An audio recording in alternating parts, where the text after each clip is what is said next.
Cordial saludo, mi nombre es Naira Paola Ardila Barrera y junto con mi compañero Joan Luna le damos la bienvenida a este episodio de nuestro podcast Educación en Perspectiva, Diálogos entre Historia y Escuela Actual.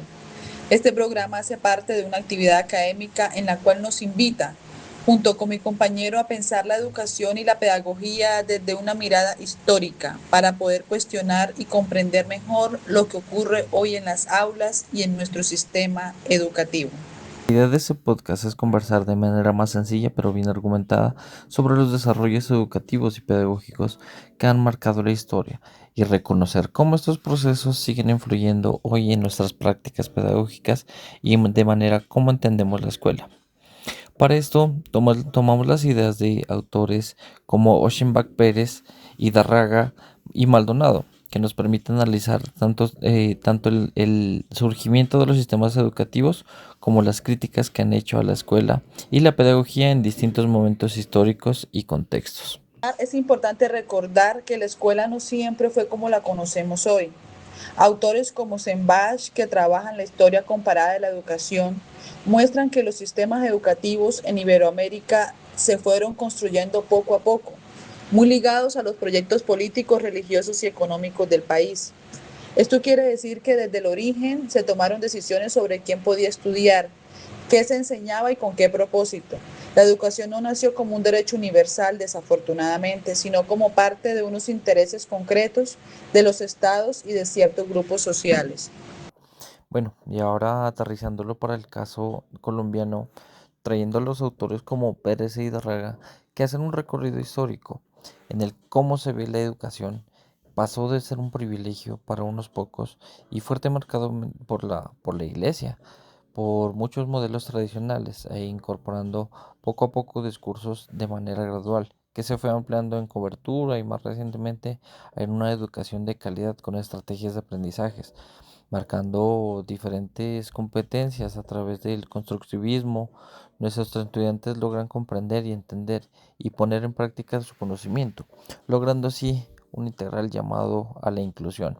Sin embargo, aunque el lenguaje y los discursos han cambiado, muchas lógicas y de control, de homogenización, esperando a que todos nuestros estudiantes aprendan lo mismo y al mismo ritmo y de la misma manera. El conductismo sigue muy presente en la escuela actual. Esa tensión entre en lo que se pone como cambio y las prácticas que pertenecen a una de esas claves para entender la realidad educativa que vivimos hoy. Pero si profundizamos un poco más y vemos la importancia de las herramientas digitales, hoy en día surge este interrogante. ¿Cuál es la protección legal hacia el uso de las tecnologías dentro del aula de clase? En Colombia, la protección legal de las tecnologías en el aula de clase, según la ley 2170 del 2021 y la ley 2489 del 2025, las cuales promueven un uso seguro, regulado y pedagógico, bajo la responsabilidad compartida entre el Estado, colegios y padres. O sea, estamos hablando del principio de corresponsabilidad, donde fomenta el uso creativo educativo permitiendo la regulación, no la prohibición total a través de los manuales de convivencia. Surge otro interrogante en cuanto a toda la legalización de las tecnologías y cuál es el papel del Ministerio de Educación Nacional respecto a las herramientas utilizadas en el aula de clase. Muy fácil y muy simple. El papel del Ministerio de Educación Nacional es el que vigila y controla, puesto que cumple las funciones de formular, implementar y evaluar orientaciones técnicas para el uso de estas herramientas en las escuelas.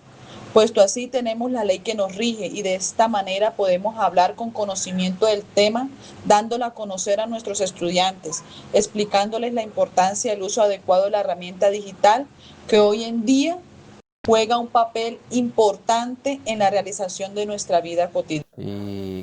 Digamos, podemos poner de acuerdo un precedente, es que si es prohibido legalmente el uso de celular en el aula de clases.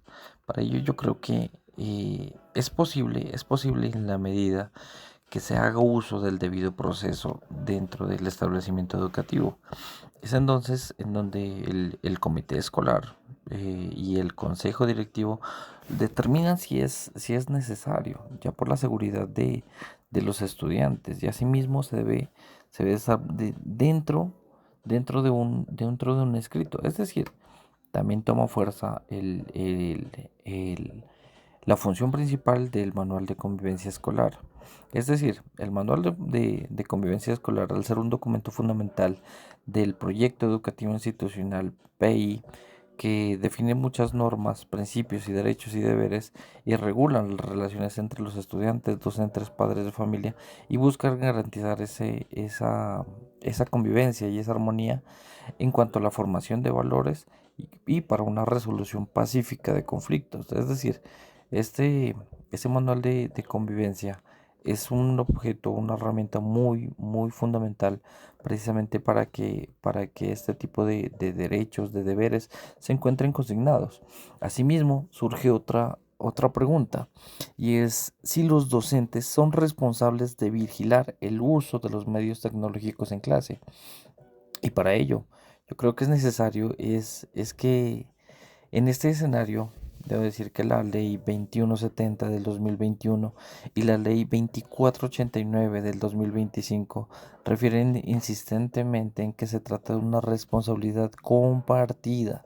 Es decir, involucra a las familias, a los docentes, como una entidad territorial certificada como lo son las secretarías de educación y asimismo el Ministerio de Educación Nacional.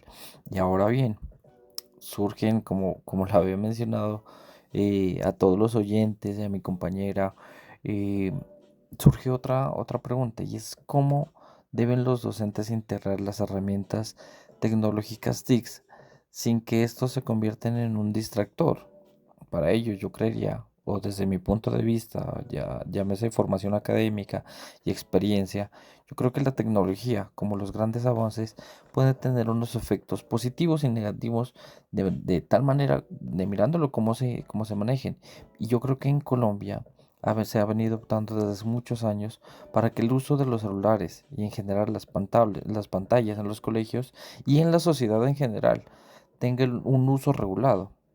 Y de igual manera, creería que mi punto de vista lleva hacia ser una extensiva en la medida que todos los establecimientos educativos del país deben adelantar los espacios de diálogo y concertación al interior de cada consejo académico, junto con los rectores, con los estudiantes, con los docentes, incluso los padres de familia, al momento de que se pueda restringir estos medios tecnológicos. Joan, excelente aporte, porque a través de la norma nos está diciendo la ley, nos está dando las pautas para que todos los rectores, coordinadores, docentes podamos vincular de una manera positiva todas las herramientas digitales que nos está dando a conocer. Pero ahora es importante ver cómo las transformaciones desde la pedagogía crítica se ha presentado, y lo dice Maldonado, Joan.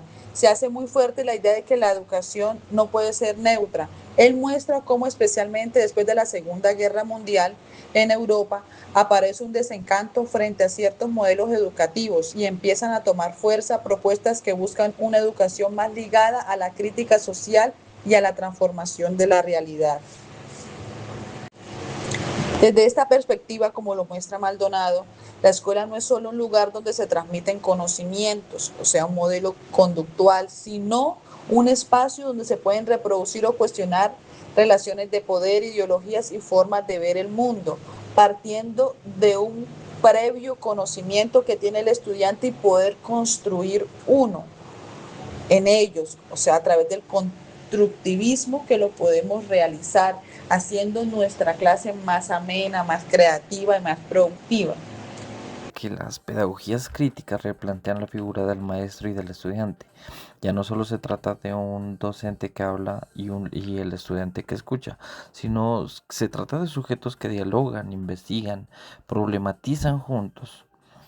Pues yo creo que el autor más destacado en esto, Maldonado, resalta la importancia del docente como investiga, como su propia práctica y como alguien se compromete en los sectores más vulnerables con la construcción de una sociedad más justa. Ese enfoque nos interpreta directamente como unos futuros maestrantes de Colombia. Si conocemos de dónde venimos y de dónde vienen los modelos educativos y qué críticas se les ha hecho, podemos tomar distancia y evitar repetir las mismas prácticas y preguntarnos qué tipo de competencias queremos construir en nuestras aulas. Compañero, qué bonito recorrido el que hemos dado hasta ahora, viendo cómo se ha ido transformando la educación y las herramientas que han venido apareciendo. Pero desafortunadamente, hoy en Colombia vemos varias tensiones. Se habla de inclusión, se habla de participación, se habla de enfoque de derechos y de formación integral, pero seguimos teniendo los mismos resultados en las pruebas IFEX, currículos muy cargados, PEI que no conecta con el enfoque del colegio y condiciones laborales que muchas veces dificultan la innovación pedagógica. Pero no vamos a desfallecer. Ahí es donde la perspectiva histórica y crítica se vuelve clave para nosotros, que nos permite entender que la escuela no es un espacio neutro, sino un escenario atravesado por decisiones políticas, por reformas educativas y por modelos de sociedad que se quieren reproducir o transformar. Esa comprensión nos ayuda a leer mejor lo que vimos en las instituciones educativas. Ahora bien, ahora bien, yo creería que como estudiantes de la maestría en educación, esto nos lleva a preguntarnos por nuestra propia praxis pedagógica. El cómo enseñamos, cómo nos relacionamos con nuestros estudiantes, cómo planificamos y cómo evaluamos. Y cómo tomamos esas decisiones, buscando transformar la realidad y no solo repetir las llamadas rutinas. No solo se trata de aplicar las metodologías nuevas porque están de moda, sino porque debemos asumir una postura frente a una historia de la educación y frente a las desigualdades que todavía atraviesa el sistema.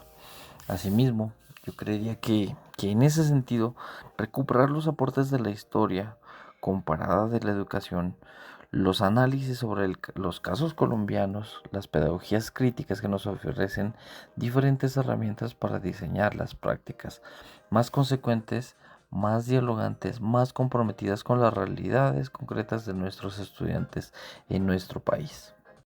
Pero no vamos a desfallecer.